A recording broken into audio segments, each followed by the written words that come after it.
नमस्कार दोस्तों, स्वागत है आप सभी का आपके अपने YouTube चैनल उदय एजुकेशन में।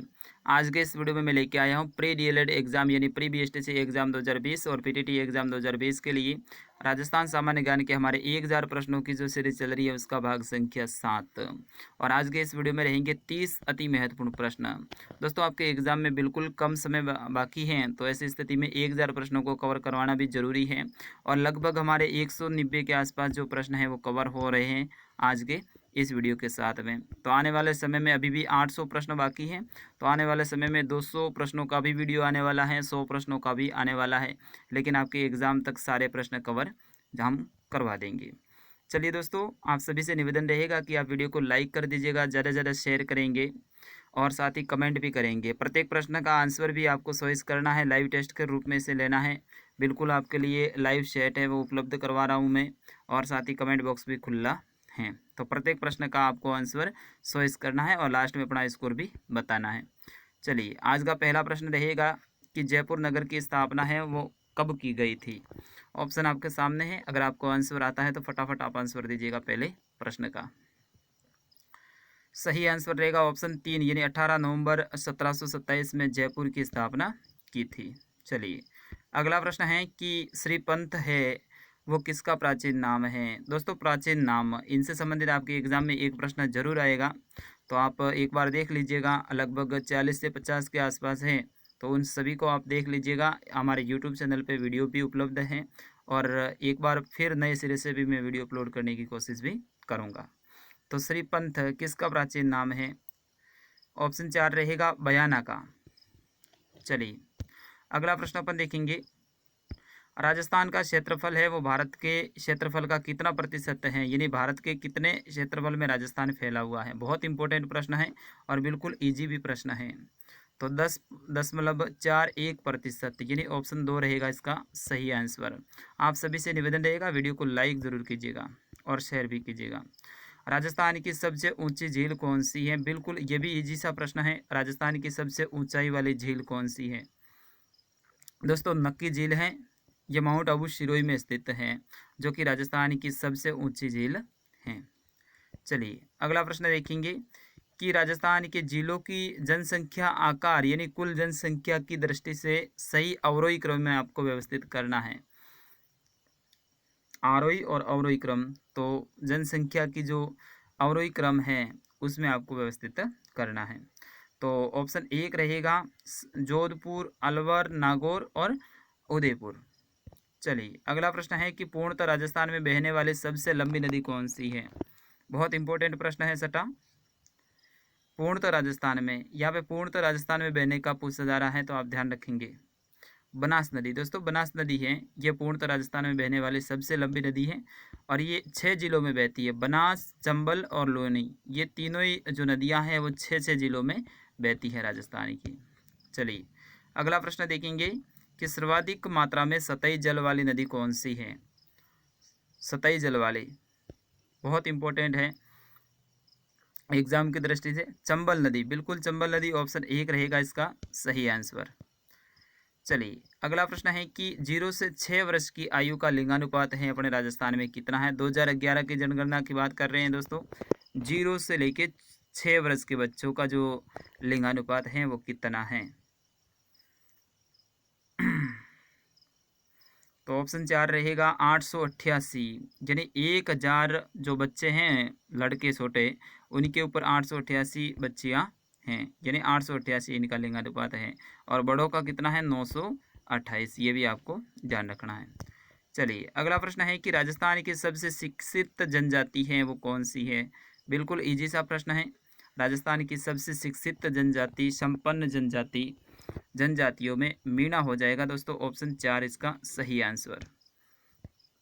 चलिए, अगला प्रश्न है कि राजस्थान में बाघ परियोजना सबसे पहले कहाँ शुरू की गई थी। 10वें का आंसर बाघ परियोजना अपने राजस्थान में रणथंभौर टाइगर प्रोजेक्ट हैं अपने सवाई माधोपुर में, तो रणथंभौर हो जाएगा ऑप्शन 2।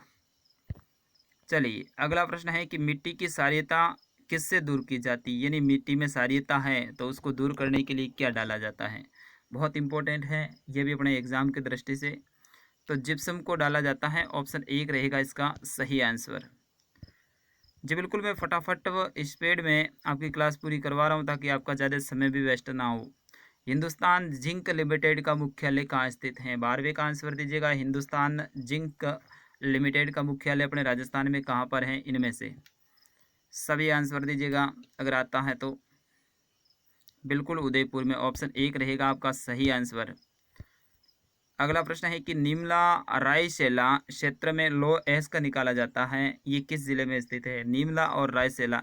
तो दोस्तों ऐसा प्रश्न आ सकता है कि निमला रायसेला है वो किससे संबंधित है? तो लो एस्क से, यानी लो एस्क यहाँ से निकाला जाता है। और ये किस जिले में स्थित है?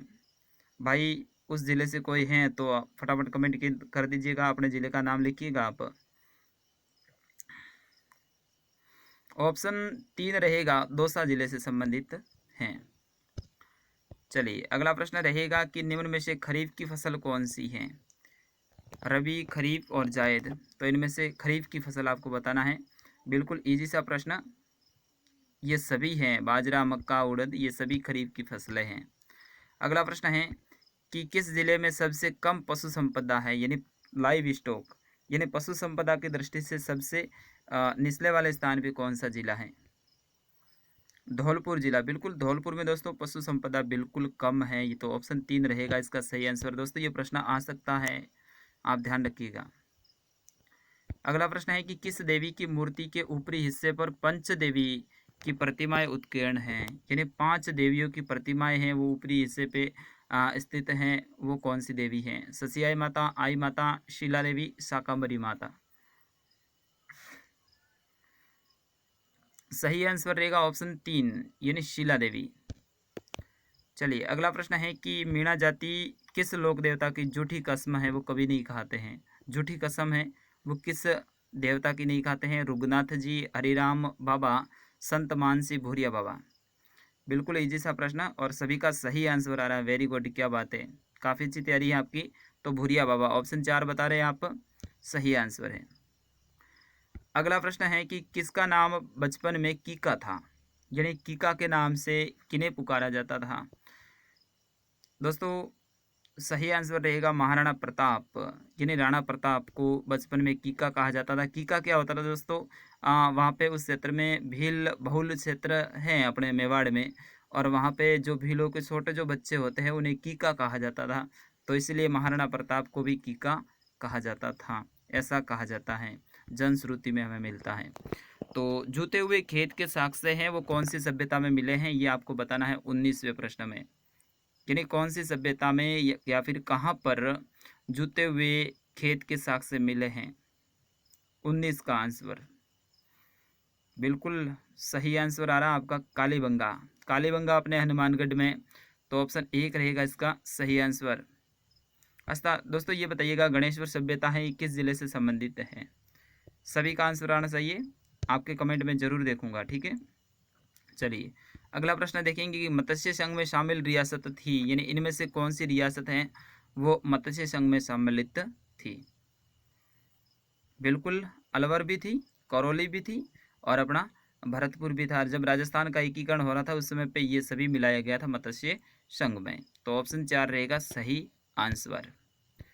चलिए अगला प्रश्न है कि अकबर ने 1567 में जब चित्तौड़ पर आक्रमण किया था तो उसमें वे चित्तौड़ के राजा कौन थे? बहुत इंपॉर्टेंट ये प्रश्न है। यहाँ पे जयमल और पत्ता आपने नाम सुना होगा, तो इसी युद्ध में वे शहीद हुए थे।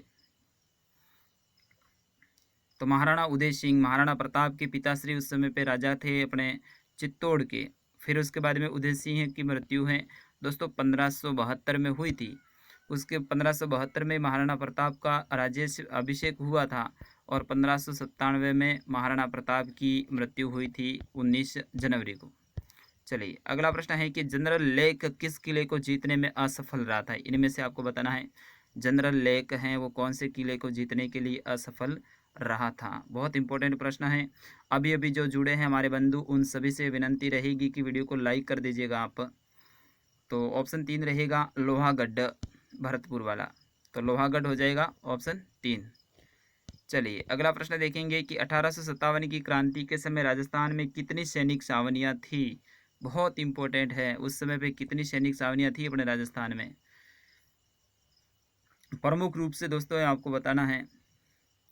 तो 23 का सही रहेगा ऑप्शन 4 यानी 6 सैनिक छावनियाँ थी। बहुत इंपॉर्टेंट है, स्टार लगा दीजिएगा 1857 की क्रांति, और इसमें 6 सैनिक छावनियाँ थी। अगला प्रश्न है कि निमुचाणा जो कांड है वो कब हुआ था, यानी किस सन में हुआ था निमुचाणा कांड। 24 का आंसर 1925 में, बिल्कुल ऑप्शन 3 रहेगा इसका सही आंसर। अगला प्रश्न है कि स्वतंत्रता सेनानी प्रताप सिंह बारड की जन्म स्थली कौन सी, यानी कहाँ पे उनका जन्म हुआ था प्रताप सिंह बारड का। ऑप्शन आपके सामने है शाहपुरा, भीलवाड़ा, बीकानेर और जैसलमेर। तो अपने भीलवाड़ा जिले के शाहपुरा में ही हुआ था, तो ऑप्शन 1 रहेगा इसका सही आंसर, यानी शाहपुरा। अगला प्रश्न है कि पृथ्वीराज रासो के अनुसार राजपूतों की उत्पत्ति है वो किससे हुई है। 26 का आंसर अग्निकुंड से, बिल्कुल ऑप्शन 1 रहेगा। पृथ्वीराज रासो के अनुसार ये एक ग्रंथ है, किताब है, उसके अनुसार इन्होंने ये लिखा है। अक्षय तृतीया किस महीने में मनाई जाती है जो अबुझ सावय के रूप में प्रसिद्ध है। बहुत इंपॉर्टेंट है, आखा तीज भी जिसे मारवाड़ में कहते हैं। तो अक्षय तृतीया है वो कौन से महीने में मनाई जाती है, और इजी भी प्रश्न है दोस्तों। तो ऑप्शन 4 रहेगा वैशाख महीने में। चलिए अगला प्रश्न है कि नूपुर नामक जो आभूषण है वो कहाँ पहना जाता है, नूपुर आभूषण। ऑप्शन 2 रहेगा पैर पर। अगला प्रश्न है नागरशोल बोली है वो कहाँ बोली जाती है, नागरशोल। 29 का आंसर। ये प्रश्न मैं आपके लिए छोड़ रहा हूँ, चलिए मैं बता देता हूँ, टोंक में।